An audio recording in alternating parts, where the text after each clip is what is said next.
수강생 여러분 안녕하세요. 한국경제성장사 강좌를 맡은 김낙연입니다. 이번 강좌를 통해 만나 뵙게 되어 반갑습니다.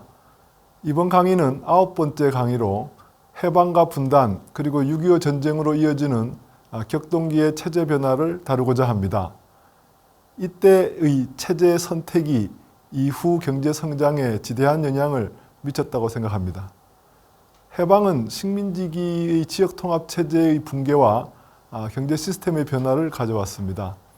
그리고 분단이 되면서 한국과 북한이 각각 계승한 식민지 제도 유산이 달랐는데 그 내용을 살펴보겠습니다.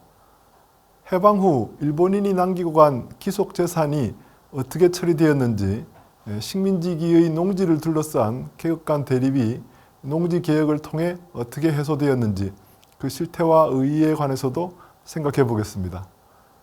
그리고 6.25 전쟁과 그로 인해 출현한 냉전체제는 그 후 오랫동안 한국 경제의 전개에 큰 영향을 미쳤습니다. 특히 이승만 정부 때에는 미국의 경제의 원조와 이를 배분하기 위한 외환시장의 규제가 1950년대 한국 경제의 특질을 잘 보여준다고 생각하여 그 실태에 관해서도 살펴보겠습니다. 해방 전 일본 제국의 지역통합체제를 구성하고 있었던 통화, 환율, 관세, 법 제도가 어떻게 바뀌었는지 간단히 살펴보겠습니다. 해방 후 조선은행은 존속하였고 조선은행권도 그대로 통용되었습니다. 1950년에 한국은행법이 제정되었는데 그 발행 제도를 보면 대한민국 내의 유일한 법화로서 공사일체의 거래에 무제한으로 통용된다라고 규정되어 있을 뿐 은행권 발행을 위한 별도의 지불준비 제도를 규정하지 않았습니다. 이것은 한국은행권이 불안지폐이며 제도상 해방 전의 통화체제와는 단절되었음을 뜻합니다. 다만 경과 규정을 두어 조선은행권의 유통을 인정하였는데 6.25 전쟁이 일어나 서울이 점령되자 조선은행권을 급히 대체할 필요가 생겨 한국은행권이 서둘러 발행되었습니다. 한국은행은 불안지폐를 발행하게 되어 은행권 발행이 용이해졌지만 남발될 가능성을 안고 있었습니다. 지난 3주차 강의에서 살펴본 총통화 증가율의 장기 추이를 보면 해방 직후와 6.25 전쟁기에 통화가 폭증한 것을 알 수 있습니다. 그로 인해 그림 3-5에서 이미 보았듯이 이 시기에 한국에서 하이퍼 인플레이션이 진행되었습니다. 물가지수를 나타내는 Y축이 로그 룸꿈으로 되어 있어 한 칸이 10배의 물가지수 상승을 뜻합니다. 이 시기 해방 전후의 정치적 혼란과 6.25 전쟁으로 생산이 위축되는 등 물자의 공급이 크게 제한된 상황에서 통화가 남발되었기 때문입니다. 전후에 각국의 인플레의 진행 속도가 크게 달랐음을 볼 수 있습니다. 그 결과 각국의 대미 환율을 나타낸 그림 3-6에서 보았듯이 통화의 교환 비율인 환율이 급변하였습니다.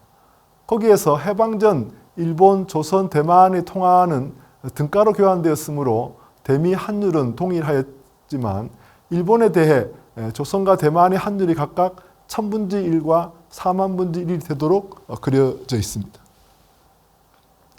이것은 이 그래프가 현재의 환율을 기준으로 작성되었는데 한국과 대만은 그 사이에 각각 1000분의 1과 4만분의 1의 통화의 리디노미네이션이 일어났기 때문입니다.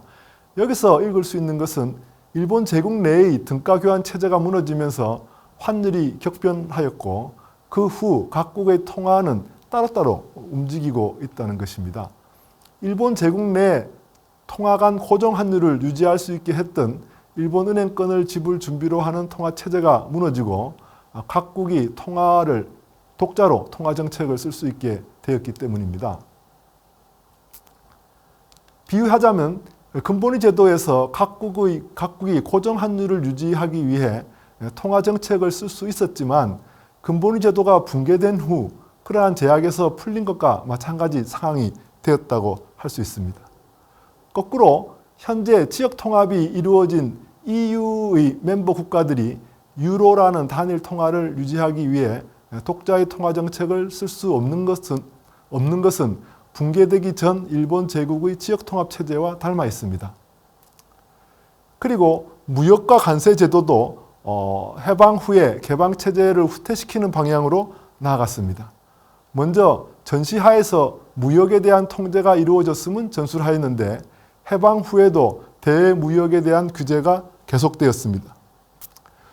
무역에 관한 제도를 정비한 1957년 무역법에 따르면 수출의 진흥과 함께 수입의 조정을 목적으로 제시하고 있고 이를 위해 무역 계획을 수립할 것을 규정하고 있습니다. 무역 적자를 줄이기 위해 수출은 허용하지만 수입은 가능한 한 억제하되 국내 산업의 보호 육성과 수출 산업에 필요한 설비와 원료를 공급하는 것을 의도한 것이었습니다. 관세는 미 군정기에 10% 미만으로 억제되었지만 정부 수립 후 1949년 제정된 관세법은 국내 산업 보호와 재정 수입 확보를 위해 관세율을 대폭 인상하였습니다. 1876년 이후 열강에 의해 강요되었던 불평등 조약에서 상실했던 관세 주권을 회복하는 의의가 있다고 할 수 있습니다. 품목에 따라 관세율이 차등되었는데 국내에서 생산되지 않는 기묘한 원재료는 면세, 사치품은 40%에서 100%, 나머지는 10에서 50%의 관세율이 부과되었습니다. 그림 9-1은 개항 이후 현재까지 각국의 평균 관세율의 추이를 보여줍니다. 품목마다 관세율이 다르지만 관세 부과액을 수입액으로 나누어 구한 평균 관세율은 국내 시장의 보호 정도를 보여주는 지표가 될 수 있습니다. 해방 전에 조선, 일본, 대만 모두 불평등 조약의 영향으로 평균 관세율이 5% 전후에 머물러 있어 미국과 비교하면 강요된 개방 체제였다라고 얘기할 수 있습니다. 주목되는 것은 해방 직후 조선과 대만의 관세율이 급등한 것입니다. 이와 유사한 상황은 식민지 지배에서 독립한 대부분의 개도국에서도 발견됩니다. 다만 한국과 대만은 1960년대 이후 관세율을 빠르게 낮추어 개방 체제로 접근하게 됩니다. 이상과 같이 한국은 식민지배 체제에서 벗어나 독자의 통화와 환율, 무역과 관세 제도를 갖게 되었습니다. 이것은 개항기나 식민지화 과정에서 상실됐던 관세와 통화 주권을 회복하는 과정이기도 했습니다. 이를 통해 지역 통합 체제 하에서는 허용되지 않았던 민족주의적인 목표를 세우고 독자의 산업 정책을 펼 수 있게 되었습니다. 그렇지만 이러한 새로운 경제 체제로의 이행은 동시에 급격한 인플레이션과 환율 변동이 일어나고 시장 경제나 개방 체제가 후퇴하는 과정이기도 하였습니다.